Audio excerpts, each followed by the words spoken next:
जय भीम साथियों, दलित टाइम्स में एक बार फिर आपका स्वागत है। इस समय हमारी टीम उत्तर प्रदेश विधानसभा चुनाव की अपनी चुनावी यात्रा पर है और इस वक्त हमारे साथ साहिबाबाद विधानसभा क्षेत्र से बहुजन समाज पार्टी के प्रत्याशी अजित पाल जी उपस्थित हैं। अजित जी, आपका बहुत बहुत स्वागत है दलित टाइम्स में। सबसे पहले मैं दलित टाइम्स चैनल को बहुत बहुत धन्यवाद देना चाहता हूं, क्योंकि आपके माध्यम से मेरी आवाज़ जनता तक जाए, इसके लिए बहुत बहुत धन्यवाद। सर, आपके विधानसभा क्षेत्र में 10 तारीख को वोटिंग है, क्या तैयारियां हैं आपकी? पूरी तैयारी हो चुकी हैं। अभी मैं चुनाव प्रचार में से आ रहा हूं और आज जो है 5 बजे बंद हो गया चुनाव प्रचार। हमारे बस्ते पूरे बन चुके हैं और बट रहे हैं, क्षेत्रों में जा रहे हैं। मुझे जनता का भरपूर समर्थन प्यार मिल रहा है। पूरी तैयारी के साथ हम चुनाव मैदान में, तैयारी हमारी हो चुकी है। सर, 3 फरवरी को बसपा सुप्रीमो मायावती गाजियाबाद जनसभा को संबोधित करके गए हैं। उसके बाद क्या परिणाम बदले, क्या समीकरण बदले हैं और आपकी क्या बात हुई है उनसे? जब तक माननीय बहन जी आई थी, उससे पहले जैसे ही हमें सूचना मिली कि 3 तारीख को माननीय बहन जी आ रही हैं, उससे पहले मेरे साथी कुछ कह रहे थे कि माननीय बहन जी अगर गाजियाबाद में आ जाएं तो बहुत अच्छा हो जाएगा। और उसके अगले दिन ही हमें सूचना आ गई कि 3 तारीख में बहन जी गाजियाबाद में आ रही हैं। तो जो लोगों में उत्साह था वो 4 गुना बढ़ गया उनका, और जोश इतना हो गया कि जहाँ भी मैं जा रहा हूँ भीड़ इतनी उमड़ रही है कि इतना आशीर्वाद, इतना प्यार, इतना सर्व समाज का समर्थन मुझे मिल रहा है कि लोग बाग ये कह रहे हैं कि अब की बार, क्योंकि बहुजन समाज पार्टी की जो सरकार में काम हुए थे वो 10 साल के बाद में ना सपा की सरकार आई, उसमें नहीं हुए। ये भारतीय जनता पार्टी की सरकार चल रही है, इसमें नहीं हुए। लोग, जनता बहुत दुखी है, बहुत पीड़ित है, और वो तो इंतज़ार कर रही है 10 तारीख को जैसे ही वोट का टाइम आएगा डालने का, हम हाथी का बटन दबाएंगे और बहन जी को 5वीं बार मुख्यमंत्री बनाएंगे। और साहिबाबाद की जनता का मुझे आशीर्वाद है, यहाँ से जो जनता ने, जो माननीय बहन जी ने मुझ पे विश्वास जताया है, तो मैंने भी बहन जी को ये आश्वासन दिया कि मैं भी साहिबाबाद विधानसभा 55 की जनता का आशीर्वाद लेकर के बहन जी की झोली में सीट डालने का काम करूँगा। सर, एक सवाल, चुनाव तारीखों की घोषणा नहीं हुई थी, उससे पहले ही भारतीय जनता पार्टी, समाजवादी पार्टी और कांग्रेस ने कई रैलियां की, कई जनसभाएं की, जिनमें काफ़ी संख्या में भीड़ भी उपस्थित थी। क्या बसपा बहुत देर कर चुकी है चुनाव प्रचार में?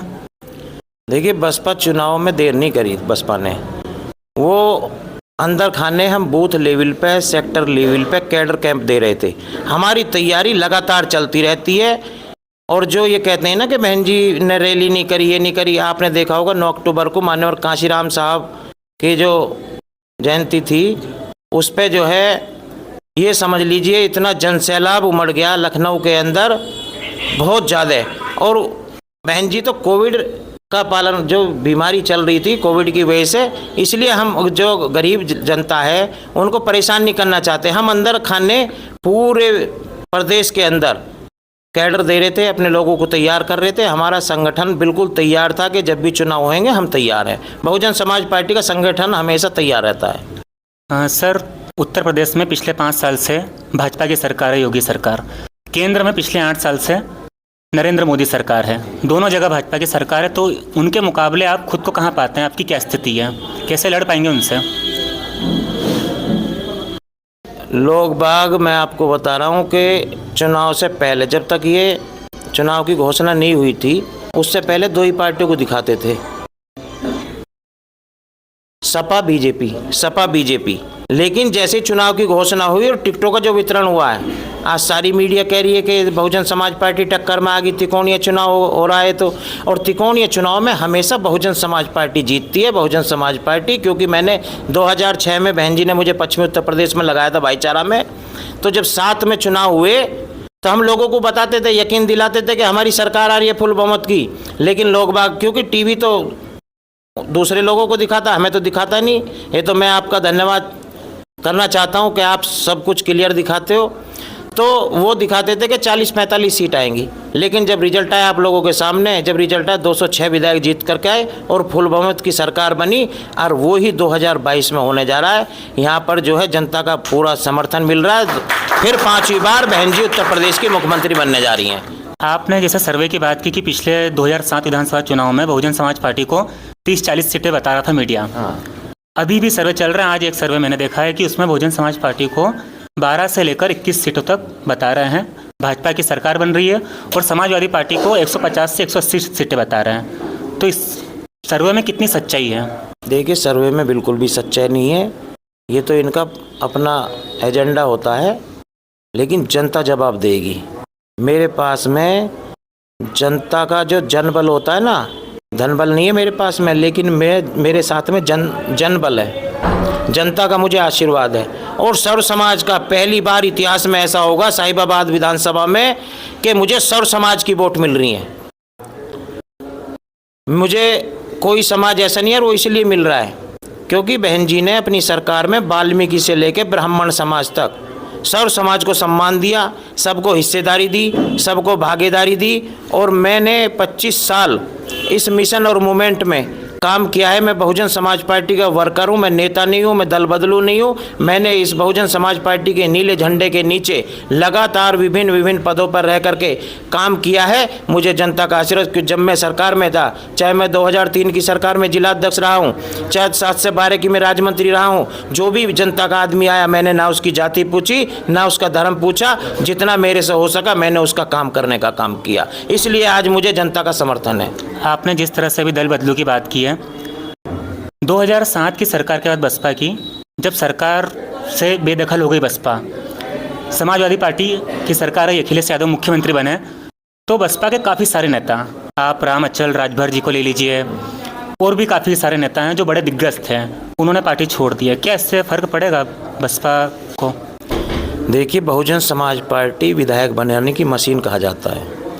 यहाँ नेताओं के पास में कितना ही बड़ा नेता हो, अगर वो निकाल दिया वो कामयाब नहीं हुआ।